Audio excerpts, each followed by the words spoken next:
Osiris here with the Clash of Clans guide to the best farming defense for Town Hall level 5. And if you're not familiar with the concept of a farming defense, it is where you're trying to protect your resources at the top priority, at the cost of trophies. So we keep our actual Town Hall on the outside, and the goal here is to have the enemies destroy all of our buildings on the outside without ever getting to our valuable resource collections on the inside. And in order to make this work, we've done a couple things. First, we have our three most important defensive towers. Our air defense, our mortar, and our wizard tower are all internal in this base structure. Your air defense will protect you from healers, which are available at Town Hall level 6, and you will face Town Hall level 6 players at Town Hall level 5. That's just the way it goes. Players one higher level of Town Hall can farm a decent amount of resources off you. So we try to keep our air defense protected in order to make it difficult for a player to, storm in with giants and a healer and not even have to think during this mission.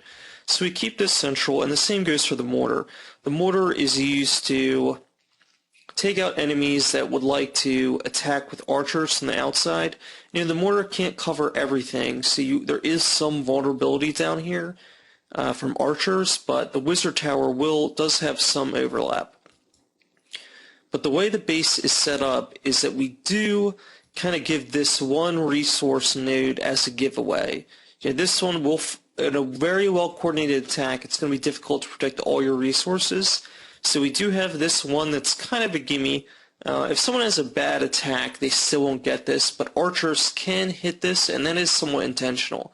And the reason for that is it's better to give away one resource than lose all. So what you want to do is when you look at your resource count, if it's something like mine, you want to keep your two collectors of the resource you have more of, in this case it's gold, on the inside, and put whatever you have the least of on the outside. So that way you stand to lose the least. And if I ever had more elixir than gold, I could always swap these two.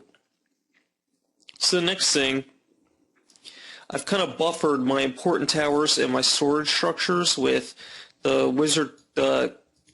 archer tower and cannon combo. I like to keep an archer tower with each cannon. It just prevents you from taking damage from balloons. So we have pretty good air defense on all sides, and the most vulnerable areas of attack are reinforced in one of a couple ways.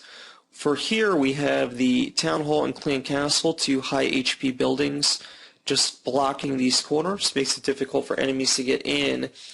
And in our two most vulnerable points, we've got the walls actually recessed a little bit. I put a joint here to prevent this wall from being targeted by wall breakers. That will give players access to both the gold point here as well as these two towers. So we don't want to make that difficult for players to hit, so we kind of hide that joint a little bit. And the same goes for this joint here. This whole structure is shifted a bit so that players can't get access to more than two resource nodes by breaking down one wall, and that's this wall here. If players want to get to either this node or this node, they have to break down a wall each time. So players have to break down a lot of walls in order to clear this entire base, and that's sort of the goal here. The same thing with resource points. You never want to put all your storage units behind the same wall. It just makes it way too easy to make a focused attack and then flood in with goblins. So now that we've sort of discussed the aspects of this base, I also wanted to point out that this is probably the most vulnerable wall here that we don't want players to get into. So I put two bombs here, and this actually goes off a surprising amount from goblins, and I'll show you that in some of the replays. So I actually have three defenses that worked out pretty well, and I'll go ahead and show you those here. This is probably the most coordinated attack from a Town Hall 5 player.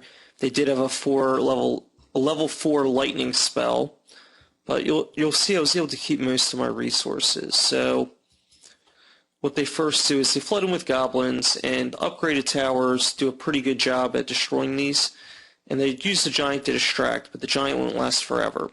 And the way my base is set up is that this mortar can't reach this wall, and that's to prevent a distracting giant like we just saw he tried to use, and that made my mortar focus on the goblins. And if you just saw, those goblins all converged and got blown up by those bombs, so that actually worked very well. So this guy's just going to flood in with a ton of goblins. And the wizard tower here is in range of all of these collectors, so it's very effective at taking out goblins that are clumped up and killing resource points. And that was the last goblin. So he was able to get a good amount of my loot, but most of it stayed. And he did proc my shield. So I was able to get through that and get a shield without too much damage. And most of those resources were actually because I hadn't emptied my collectors in a while. You know, he took out this collector here and partially damaged this one, and I had mostly gold, so these two remained safe. So here's one that went a little bit better for me. This is actually right after this guy attacked. I actually went on a few raids, so my shield did drop.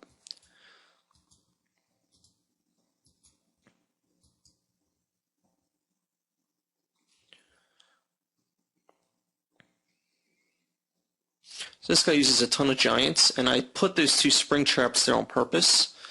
I did, they actually sprung a bunch of wall breakers there. But the reason I did that is because this is clearly a player's biggest area of interest, and I didn't want to make, the reason this extra wall here is in the first place is that I didn't want to make a joint where players could break into both of these at once. So that's just how it ended.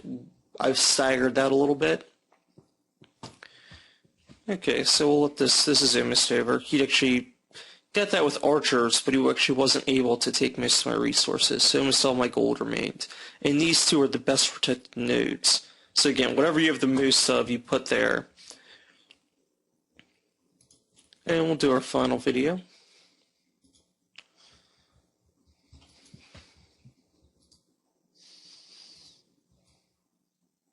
As you can see, I was away for a day or two from this base and got attacked a couple times, but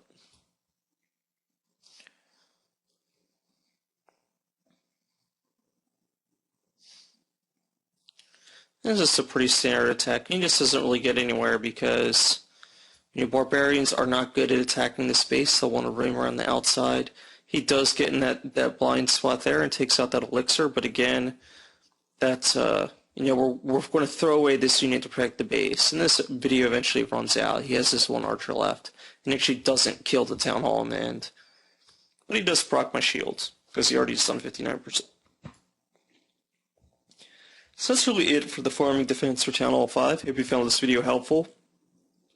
And just keep that in mind when you're designing your bases. It's good to let one storage unit be a sacrifice in order to protect most of what you have.